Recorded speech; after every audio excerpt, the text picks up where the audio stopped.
Compró el terreno en Cuernavaca por allá de 1957 y construyó esta casa que fue su mayor riqueza económica. Entre viaje y viaje, llegaba aquí los fines de semana, supuestamente a descansar, pero la verdad nunca lo hacía. Redactaba un artículo antes de avanzar en el libro que escribía o de grabar una entrevista para su programa de televisión. Después comía con algún amigo, pocas veces tomaba la siesta antes de volver a escribir. Luis fue un hombre hiperactivo que se acostaba temprano y se levantaba de madrugada. Murió el 3 de mayo del 2003. Sus cenizas están en un rincón de la casa junto a las de Pepita, su esposa querida, dentro de las urnas que les hizo Aurora, su primogénita.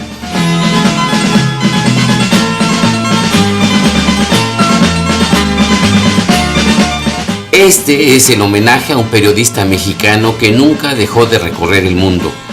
Fue un profundo conocedor de su tiempo, un militante internacional de la izquierda, un hombre con suerte.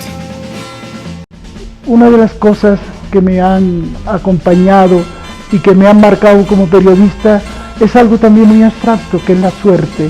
Yo he tenido mucha suerte y esa ha sido una compañera aparte de la que he tenido en la vida, que me ha llevado a seguir adelante, que me ha marcado. Entonces no me he propuesto nada que me parezca imposible. Todo lo que he hecho lo creí posible, y si lo alcancé 100% o en un porcentaje menor, me doy por satisfecho.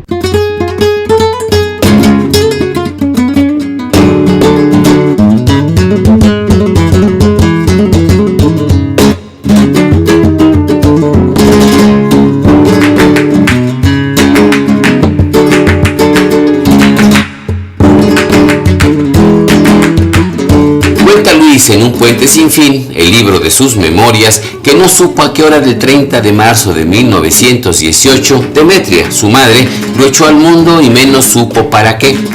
Afuera de su vientre y andando el tiempo, creyó haber oído que no vino de madrugada. Yo sabía mucho de Albaida. Nuestro padre nos contaba muchas cosas de Albaida.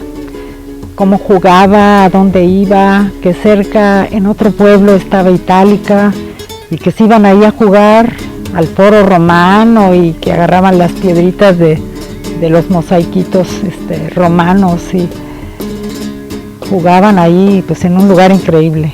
Y el pueblo mismo, él me decía que todo era blanco y que había una torre que le llamaban la Torre Mocha, que es una torre árabe. Todo esto me lo contaba de que no había cine, que para ir al cine pues tenían que ir a otro pueblo que estaba a 2 kilómetros. Me contaba de las aceitunas, de la comida, de las familias, de cómo estaban divididos en bandos durante la guerra. Una parte de la familia eran republicanos, otros eran franquistas. Con sus padres y hermanos se fueron a Sevilla cuando tendría 7 u 8 años de edad.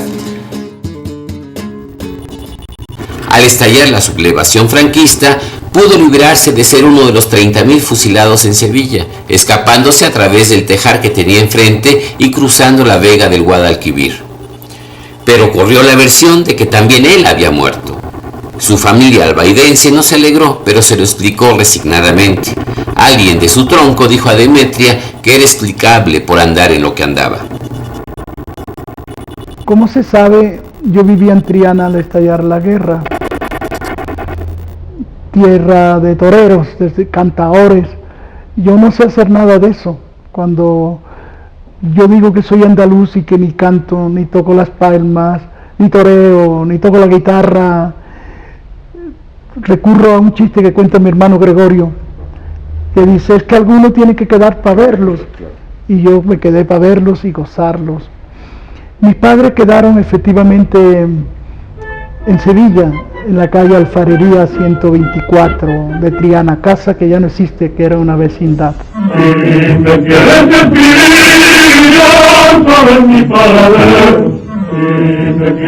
quieres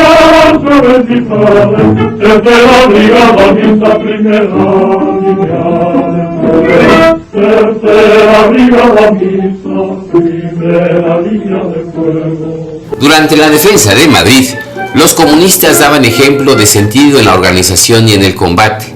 Esa evidencia lo convenció fácilmente para pasar desde su militancia en la Juventud Socialista Unificada y el Partido Socialista Obrero Español al Partido Comunista de España. Ingresó socialista y miliciano en la pelea y salió de ella comunista y capitán de las Fuerzas Armadas de la República. Jamás se arrepintió de ese paso político, ni siquiera por ese espanto posterior de haber sido estalinista. ¿Qué se podía hacer entonces? ¿Se podía ser enemigo de quien era llamado capitán de la victoria antifascista? Historia de los pueblos de España, historia de España, donde 1 millón de muertos rellenó las trincheras en esa guerra civil. Pues yo me casé en plena guerra, en Borjas Blanca, la tierra de Pepita. Un mes fue mi novia. Nos casamos una noche que bombardearon ese pueblo que estaba a 10, 12 kilómetros de la línea primera de fuego. Y nos casamos porque yo fui aprobado para estudiar en la Escuela Superior de Guerra en una oposición muy dura, de 50 plazas frente a 600 aspirantes. Yo gané una de esas plazas y me pude ir a Barcelona a estudiar y así a gozar de la luna de miel.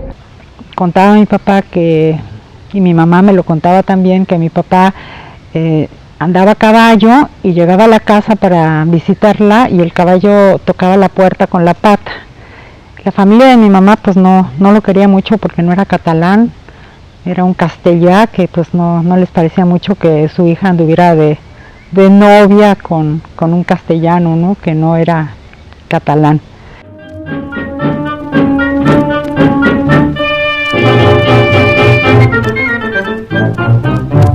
El furor de los traidores, bumba, bumba, bumba, bumba. El furor de los traidores, bumba, bumba, bumba, bumba. Lo descarga su aviación, ay Carmela, ay Carmela. Lo descarga su aviación, ay Carmela, ay Carmela. Pero nada puede bomba, bumba, bumba, bumba, bumba. Pero nada puede bomba, bumba, bumba, bumba, bumba. Donde sobra corazón, ay Carmela, ay Carmela. Donde sobra corazón, ay Carmela, ay Carmela. Los republicanos perdieron la guerra y Luis, como miles de españoles, tuvo que huir hacia Francia. Cruzó la frontera, todo, hasta la máquina de escribir, que era compañera discursiva de su pistola, fue recogido como material de guerra por la gendarmería francesa. En el paso fronterizo de Lepertus se le separó de esos objetos y de sus mujeres para mandarlos a campos de concentración de muy tristes recuerdos.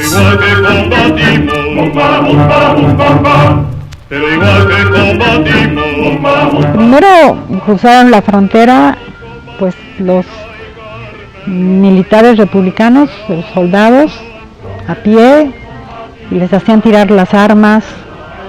Y cuenta mi papá en un libro que escribió que se llama España comienza en los Pirineos, que los franceses se portaron muy mal.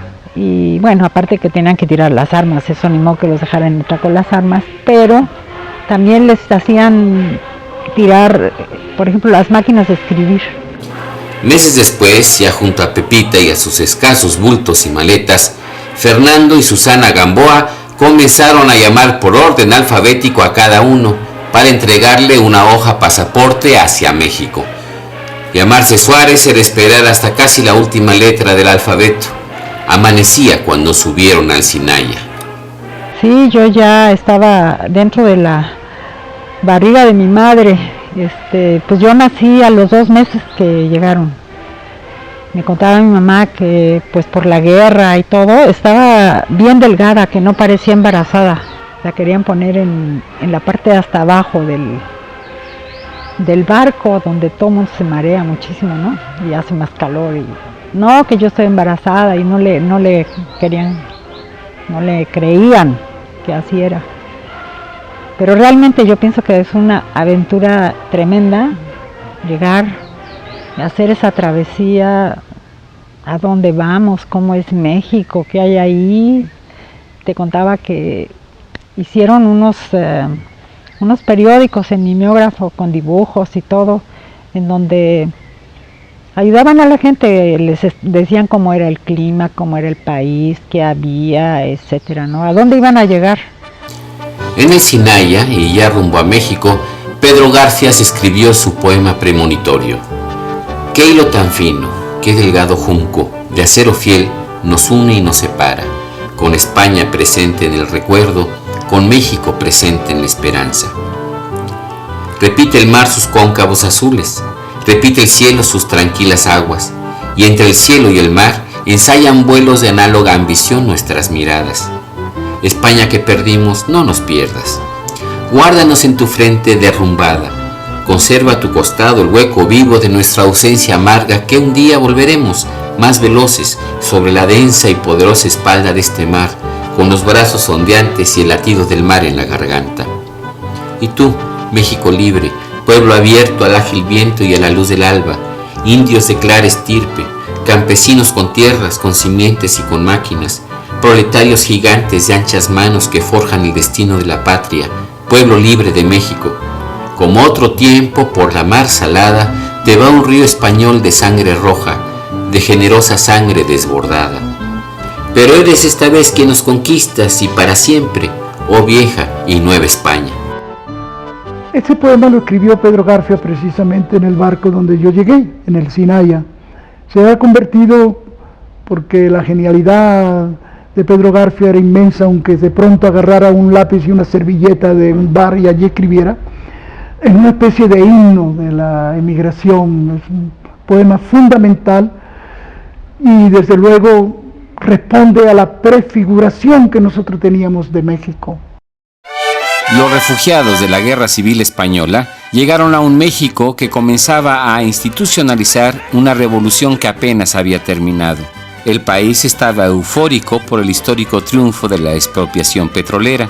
Luis tenía apenas 21 años cuando tuvo que empezar a trabajar en lo que fuera para ganarse la vida. Mi papá empezó a trabajar vendiendo chocolates.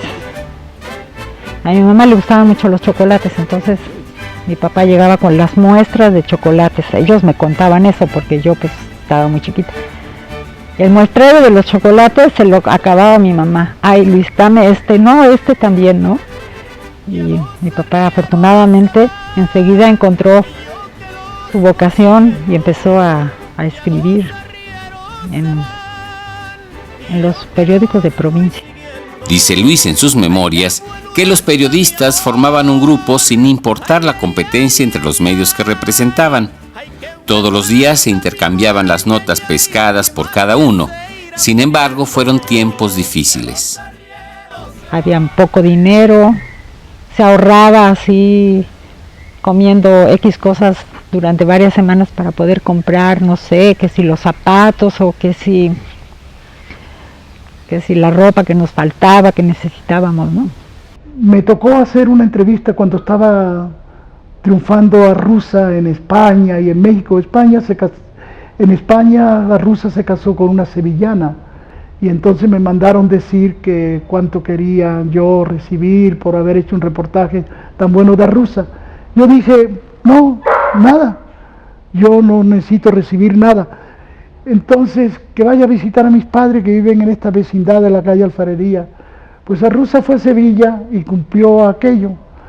Fue a ver a mis padres, llegó en un coche impresionante, los vecinos que todos eran de la parte pobre de Triana, se alborotaron y vieron que ese personaje que era tan famoso también en Sevilla, montó a mis padres en el coche y se los llevó a La Campana, donde hay una pastelería muy famosa en el centro de Sevilla, se sentó con ellos, tomó pasteles y refresco.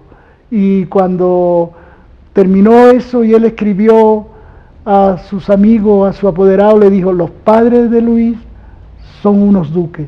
Pero mi padre no era más que un zapatero y un empleado municipal. Y mi madre, una mujer muy sabia que apenas sabía escribir, pero que tenía un lenguaje tan extraordinario y tan rico para la literatura que podía impresionar incluso a algún duque o alguna duquesa. Mi abuela tenía una vitalidad, una energía, como una inquietud. Pienso que de ahí le viene a mi papá toda esa parte de inquieto, de estar, de ir y venir.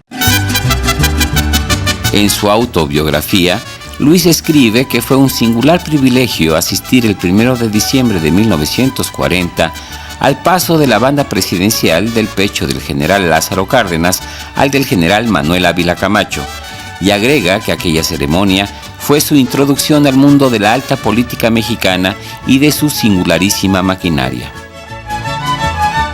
Entre los periodistas también quiero mencionar a Francisco Martínez de la Vega, con el que conviví mucho, y a José Pajes Yergo, con quien trabajé a sus órdenes y como un engarce paralelo de él con el entorno de la revista Siempre.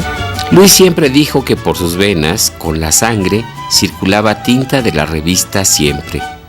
No fue fundador de Siempre en 1953, sino que ingresó en 1959. Su llegada comprobó una vez más la condición singular de Pajés como editor y director. De hecho, Luis Suárez fue durante muchos años el jefe de redacción y siempre reconoció que Siempre fue determinante en su formación. Nunca falló a entregar lo que le tocaba, jamás, yo creo que nunca en su vida.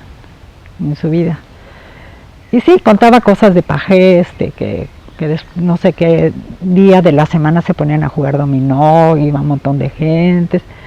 Todas esas maneras de ser que son muy, muy mexicanas, que mi papá pues todavía no le entraba así mucho a eso, pero pues iba descubriendo, ¿no? Referido a México, desde luego Lázaro Cárdenas. Es nuestro padre, podríamos decir, y padre de muchos mexicanos, no solo de los que llegamos refugiados. Hombre con una visión de la historia, con una conducta intachable. La carta que el general Lázaro Cárdenas le mandó a Ho Chi Minh, mi padre fue el que se la entregó cuando fue a Vietnam. Y pues hubo bastantes peripecias para que esa carta llegara. No recuerdo los detalles, pero mi padre estaba muy orgulloso de eso, y con razón. Escribe Luis: no recuerdo bien en qué momento de la primavera de 1968, cuando los patriotas desplegaban su histórica ofensiva del Tet, en uno de aquellos días de mis visitas a la casa del general, le comuniqué que haría ese viaje. Entonces me pidió que le llevara un mensaje de solidaridad al presidente Ho Chi Minh. En el jardín me preguntó: ¿crees que vas a poder llegar? Haré todo lo posible, creo que llegaré. Las muchas incidencias del viaje, México, La Habana, Praga, Moscú, Praga, El Cairo, Kuwait, Rangún, hasta llegar a su destino, lo mantenía en una doble tensión, por el mundo que descubría y la incertidumbre con que lo penetraba. Un doble fracaso por la ruta de Laos lo obligó a llegar a Hanoi por la frontera chino-vietnamita. Entró a Hanoi la noche del domingo 17 de marzo de 1968, pasando desde el aeropuerto por el puente de pontones hasta el pequeño Hotel Reunificación, donde se celebraba una recepción al cuerpo diplomático. Había sido derribado uno de los aviones estadounidenses mientras Luis recorría ese camino. Otros aviones se acercaban y provocaron la alarma que interrumpió la fiesta. Pero las canciones prendidas en las flautas, como nubes de pájaros acompasados, le mostraron cómo llevaba la vida ese pueblo heroico.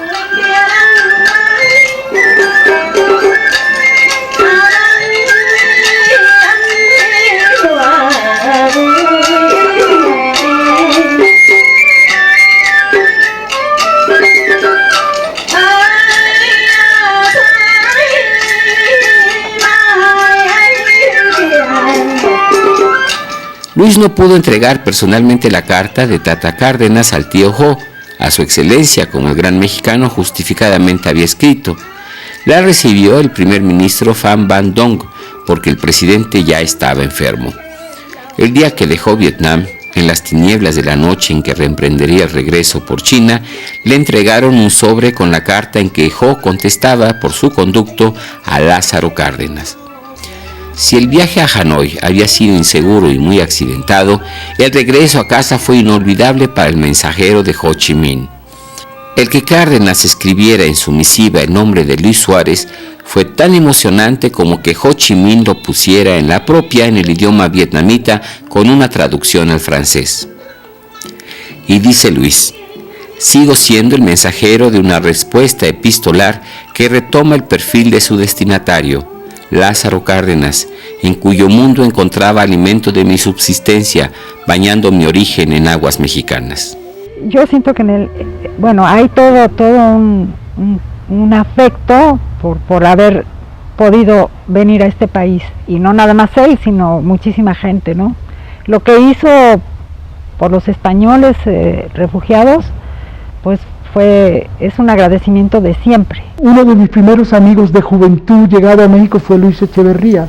Participamos en las grandes asambleas de las juventudes antifascistas de la época. Desde entonces he sido su amigo, lo soy hoy, y eso no quiere decir que yo esté obligado a compartir ni todas sus posiciones, ni todos sus gestos, aunque esta historia está toda a revisión. Yo he hecho 2 libros sobre él y sus responsabilidades como presidente.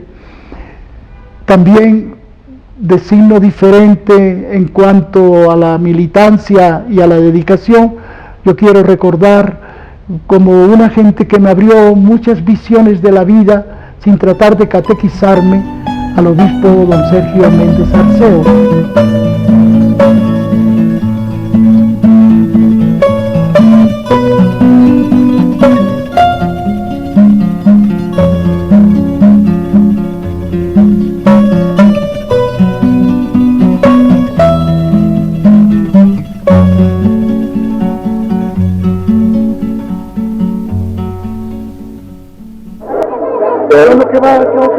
Mira, déjame porque yo quiero estar con un grupo de obreros que está aquí en retiro y luego me voy para allá. Pues era una relación muy cálida, muy de respeto, de entendimiento, de cada quien saber dónde estaba parado en cuanto a la religión.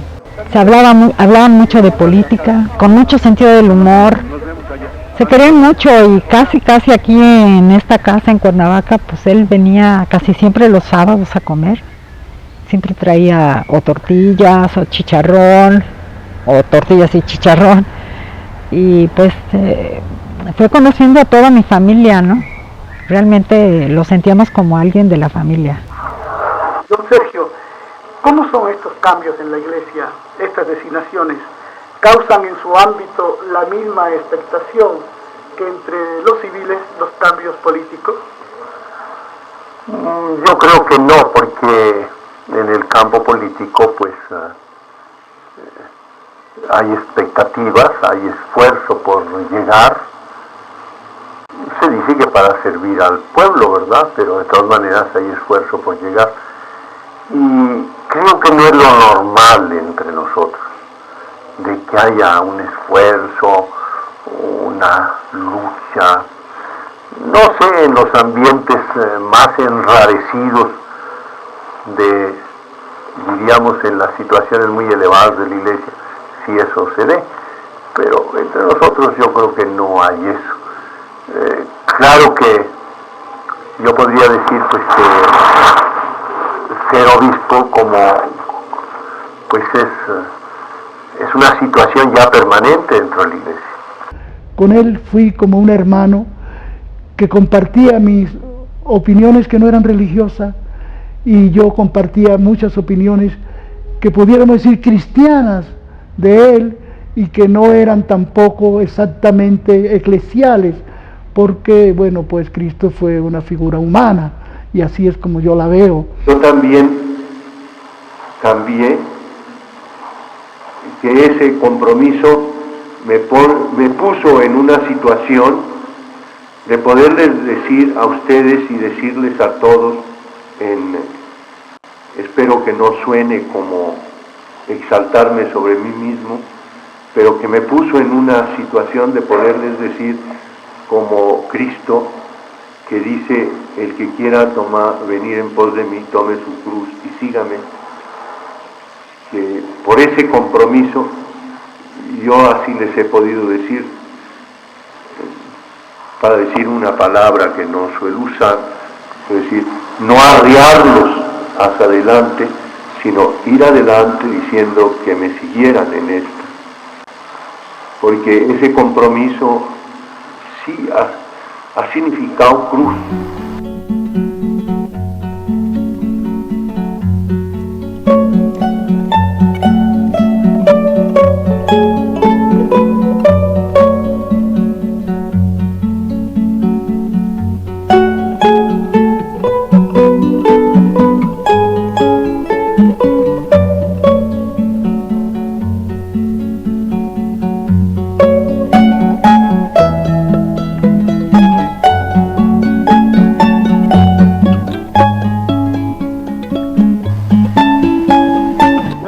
Diferente a los que fueron llamados los tres grandes de la pintura mexicana, José Clemente Orozco, Diego Rivera y David Alfaro Siqueiros, Tamayo no vivió intensamente en el tiempo en que ellos vivían la tormenta que a los otros azotaba.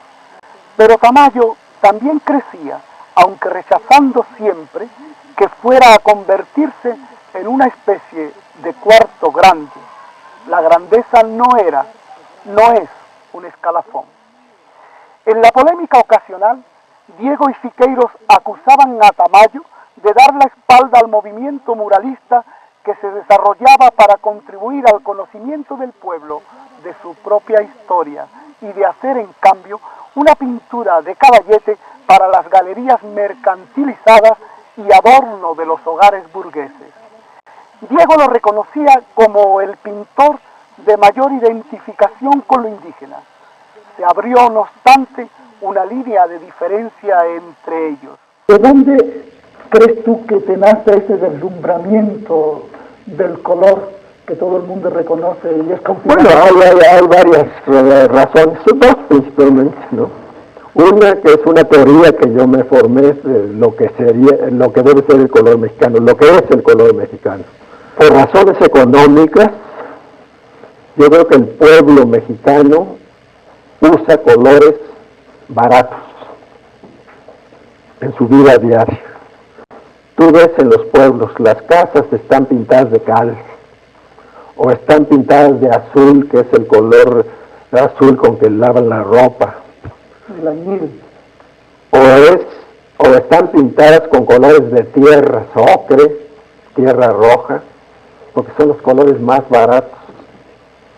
Tú sabes que los rebozos en general son azules,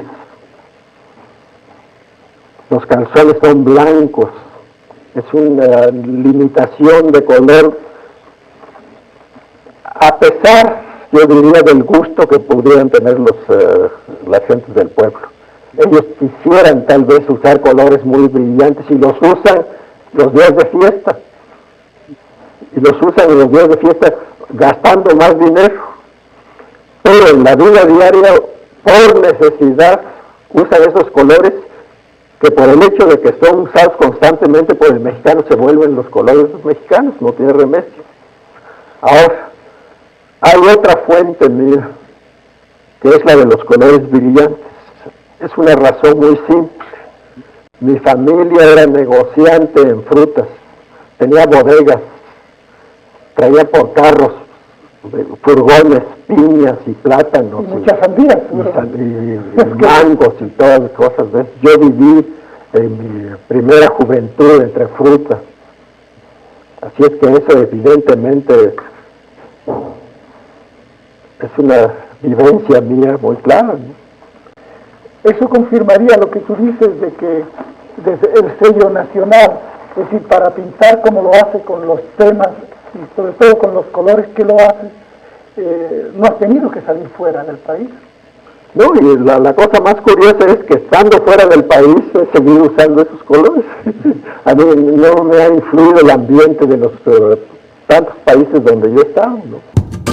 Ay, a tu lado siento tan lleno de vida. En junio de 1958 hizo su primer viaje a España Regresaba de un congreso de la Organización Internacional de Prensa en Bucarest, donde con Renato Leduc formó la delegación española. Estaba ya comprometido a fondo con la lucha clandestina de los comunistas españoles. Años después, en México, se reunió con Santiago Carrillo, en aquel entonces secretario general del Partido Comunista Español, para compartir los recuerdos y hasta los miedos. ¿Has vivido el momento en que sintieras encima de ti el peligro de morir? ¿Cómo se manifiesta la templanza del revolucionario y del comunista en esos momentos? Bueno, yo francamente, aparte de algunos momentos en la guerra,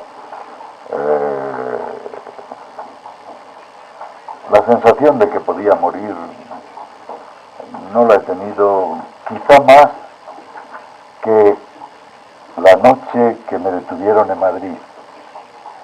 Y esa sensación la tuve porque unos días antes habían raptado a Oriol y a un general. Y viendo a algunas de las personas que me rodeaban, yo me daba cuenta de que si en ese momento aparecían muertos en Madrid, Oriol o el general aludido, probablemente mi vida no valdría ya nada, ¿no? Pero aparte de ese momento, la verdad, la sensación de que podía morir no la he tenido prácticamente nunca. Y ahí andaba Luis jugándose la vida en la clandestinidad política. Amigo de toreros, buen conocedor de la fiesta y él mismo buen torero en eso de la política. Usaba de muleta una hoja en blanco y como espada una máquina de escribir. Nunca podía yo prever que esta relación con los toreros, con la tauromaquia, me marcaría también un destino en España muy posteriormente cuando yo regresé ya como periodista y me ligué con la clandestinidad. Mi gran amigo de ese tiempo fue el hermano mayor de los dominguines, Domingo o Dominguito, como decía Renato Leduc González Luca, porque todos han sido dominguines, incluido el padre al que también conocí. Este hombre ingresó incluso en el Partido Comunista de la Clandestinidad. Cuando una vez iba Dominguín Grande, en la tauromaquia grande, pero el más joven de los tres hermanos, que eran Luis Miguel, Pepe y Domingo, de cacería con Franco, Franco le dijo: Luis Miguel, ¿cuál de sus hermanos es comunista? Y Luis Miguel dijo: los tres, mi general, o generalísimo, ¿no? Domingo González Luca, el mayor de los dominguines, tenía una audacia extraordinaria para luchar contra el franquismo. Se valía, claro, de que era cierto modo un señorito de esa sociedad de los toreros y de los ricos, y publicó en Galicia, para esquivar un poco la censura, una revista llamada Litoral, y publicaba textos de Lenin que firmaba él, porque si ponía Lenin, el censor se daría cuenta de que aquello olía a pólvora, pero si lo firmaba Domingo, aunque hablara del imperialismo, la etapa superior del capitalismo, pues tenía una cierta dulzura. También quiero reconocer que me impactó mucho el Che Guevara cuando tuve ocasión de hablar con él, que asimismo me impactó mucho Fidel Castro, que me ha impactado mucho la gente del África negra desconocida.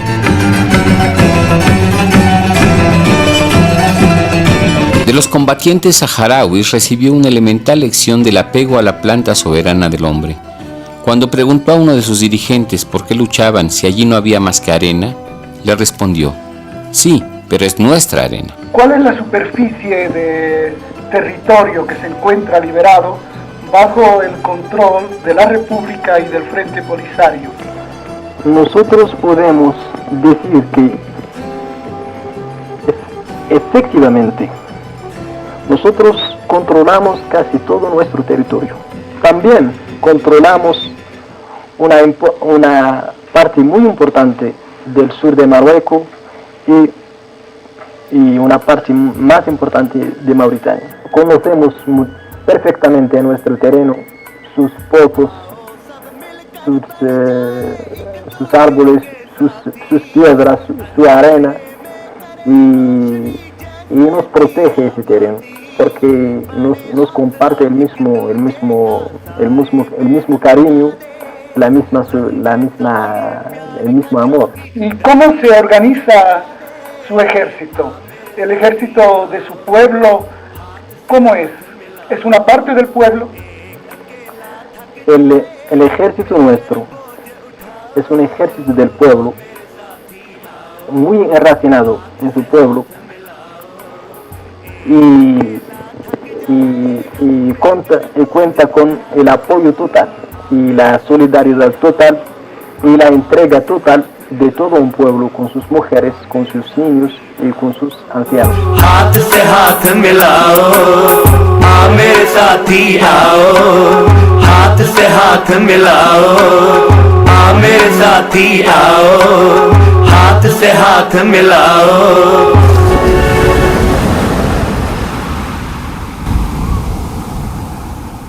Le atinó perfectamente a la profesión. Quién sabe qué era lo que tenía, pero lo que él escogió iba perfecto, porque era una persona muy inquieta, siempre estaba saliendo aquí y allá, no se quedaba esperando que le llegaran las cosas. Cuando tenía que hacer una entrevista insistía hasta morir, y estaba siempre pendiente de que si le iban a hablar o no le iban a hablar.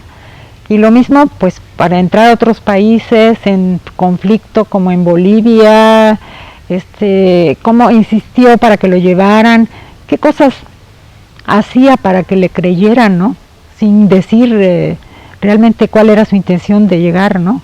Y qué tipo de gentes pudo entrevistar que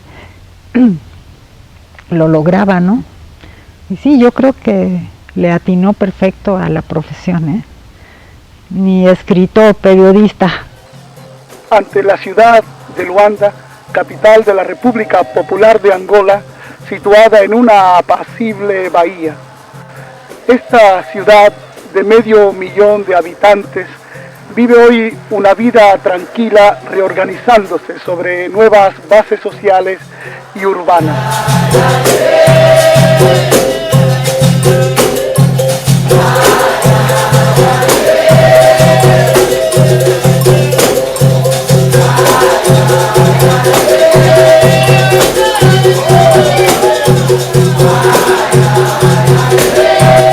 Angola Independiente tenía como presidente al poeta Agostinho Neto, quien estando en prisión en Lisboa había escrito: a las casas, a nuestras labranzas, a las playas, a nuestros campos volveremos. A la frescura del mulemba, a nuestras tradiciones, a los ritmos y las hogueras volveremos. A la bella patria angolana, nuestra tierra, nuestra madre, volveremos. Volveremos a Angola liberada, a Angola independiente. Habían vuelto. El surgimiento de nuevas revoluciones en África, como la que actualmente se desarrolla en Etiopía, fortalece la posición de ustedes y de algún modo se combinan las acciones revolucionarias. Exactamente. La transformación política y social que se está realizando en Etiopía es muy importante por la revolución en África. Es para nosotros, porque no hay muchos países revolucionarios que caminan para el socialismo como Angola, aquí en África. La existencia de una Etiopía libre, caminando resolutamente para el socialismo en la otra parte de nuestro continente, es un elo importante para el fortalecimiento de nuestra posición aquí en África del Sur.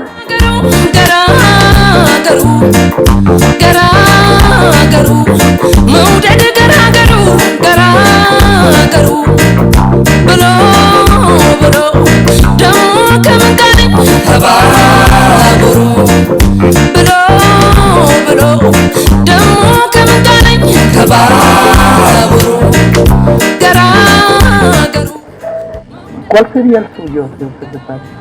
Su marco político, ideológico, tradicional, de su formación. Yo siempre me he calificado a mí mismo, desde que era muchacho estudiante en la facultad, de un hombre de izquierda. Me congratulo de ello y me sigo considerando 40 años después como un hombre que básicamente favorece las causas que son normalmente calificadas como causas, oposiciones de izquierda en la política internacional. Que es también una caracterización que podríamos hacer de la política exterior mexicana. Siempre es una política ampliamente progresista.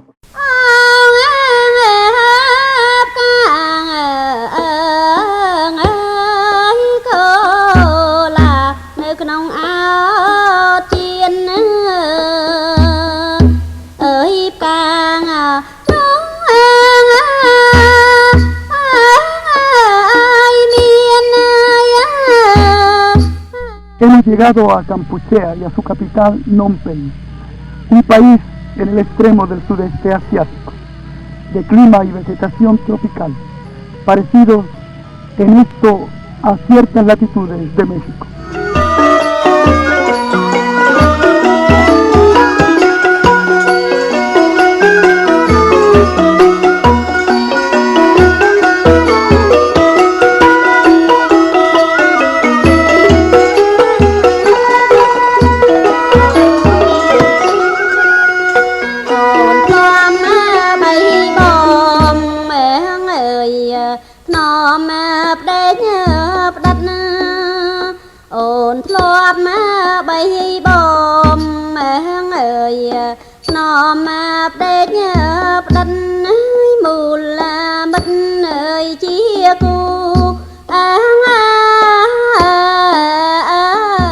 En vez de entrar en un día radiante, Kampuchea entra en una noche negra, pues con una idea demencial de purificar la sociedad, el régimen que encabeza bajo el nombre de República Democrática de Kampuchea, el grupo dirigente que dirige y que representa Pol Pot, lleva a cabo un exterminio masivo.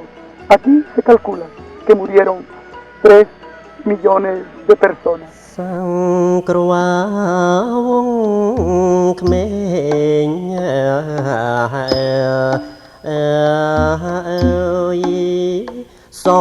tú, yo, cualquiera de nosotros ve los crímenes, ve los ataques a los pueblos, ¿cómo vamos a ser objetivos en el sentido de decir nada más cuántos aviones lo bombardean o cuántos soldados hay o cuántos han caído?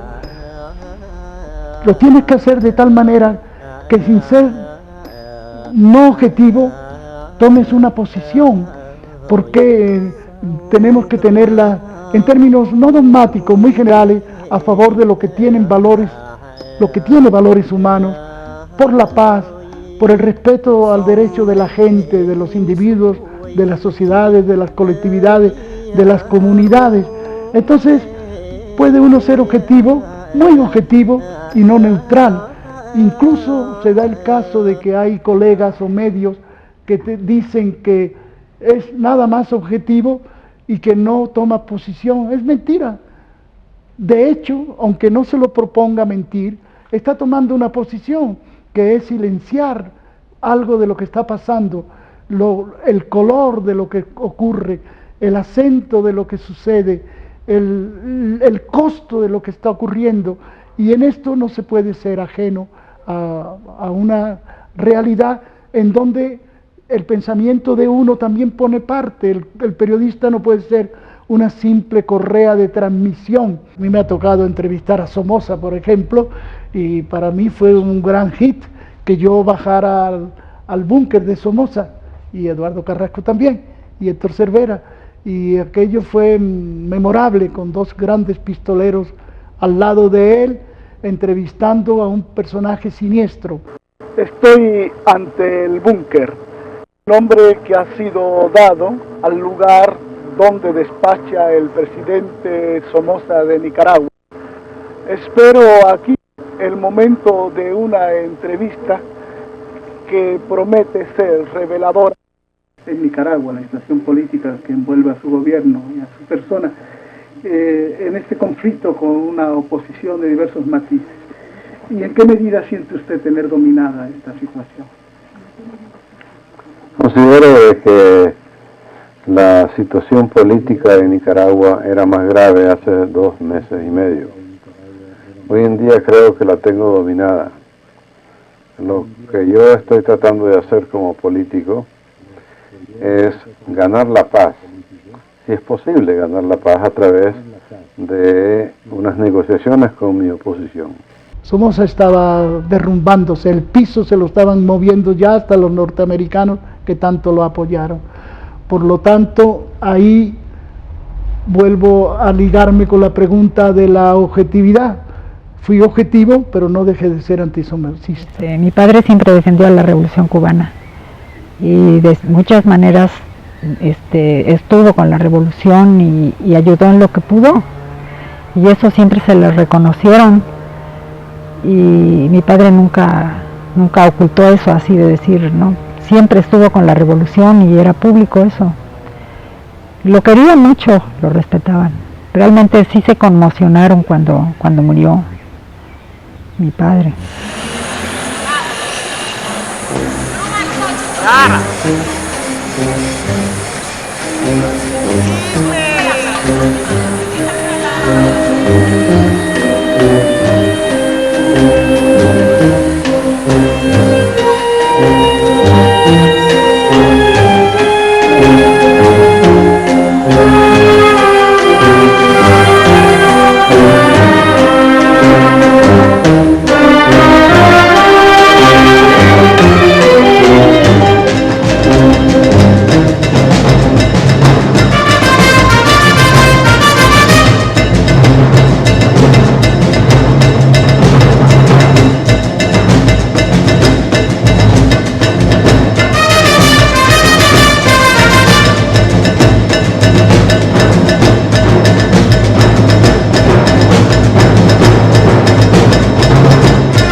El octavo Congreso de la FELAC, que ahora me ha honrado reeligiéndome presidente de la misma, ha abordado en el campo específico del periodismo muchas de las cuestiones que agobian a nuestros pueblos y que también son parte de las que tiene que sortear Cuba bajo su acertada dirección.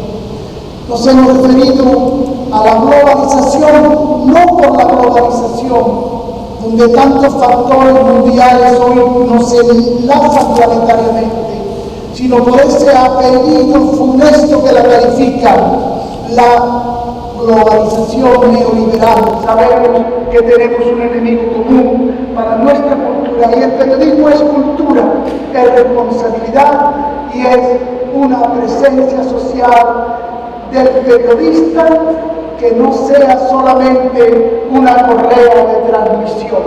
Sí queremos transmitir, pero con los vehículos de la tecnología queremos combatir al transmitir también el mensaje de lo que nosotros hemos acordado, para que cada país con su autonomía, para que cada periodista con su independencia asuma su responsabilidad, y ahí sí esto será compartido. Gracias, comandante, por estar con nosotros. Gracias, pueblo cubano.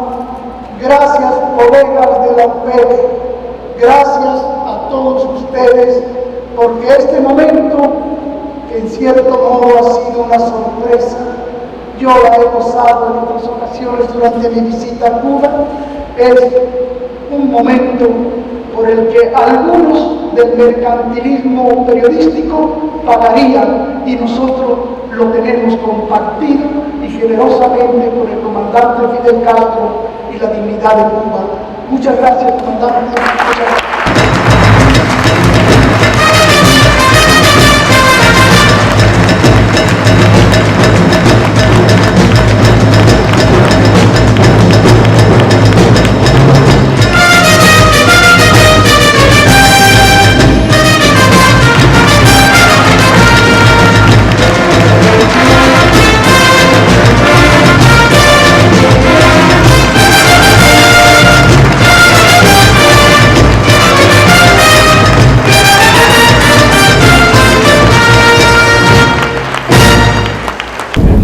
latinoamericano, nació aquí en México. Nací en Sevilla y fui capitán del ejército de la República Española. Pero imagínese usted. Llegué aquí muy joven, pero ya era capitán. Después de la guerra, claro. Sí, y estoy nacionalizado mexicano. Sevillano mexicano. Casi caribeño. ya de por sí, tantos años. También Bolívar quería la integración de América Latina. En esa inspiración que usted tiene de Bolívar, ¿usted siente la posibilidad de esa integración incluso cuando nuestras naciones están representadas por jefes de Estado con perfiles muy diferentes al suyo? ¿Es posible su entendimiento con ellos? Yo creo no solo que es posible, creo que es una necesidad y es una obligación. Ahora busquemos la posibilidad. Partamos del criterio, como yo lo he dicho, de que nosotros, los latinoamericanos, los caribeños, o nos unimos o nos hundimos en este mundo globalizante que quiere arrasar con los nacionalismos sanos, que quiere arrasar con las costumbres de nuestro pueblo.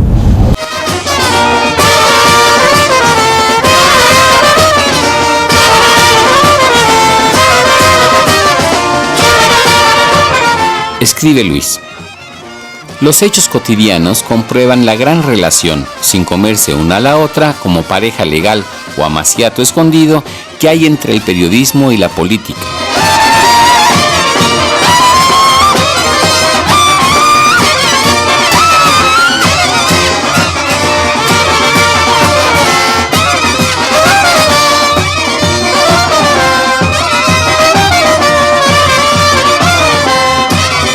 Luis anduvo por todo el mundo como embajador de México, trayendo a sus lectores y televidentes mexicanos la información que les escamoteaban las grandes agencias al servicio de los gringos y sus aliados.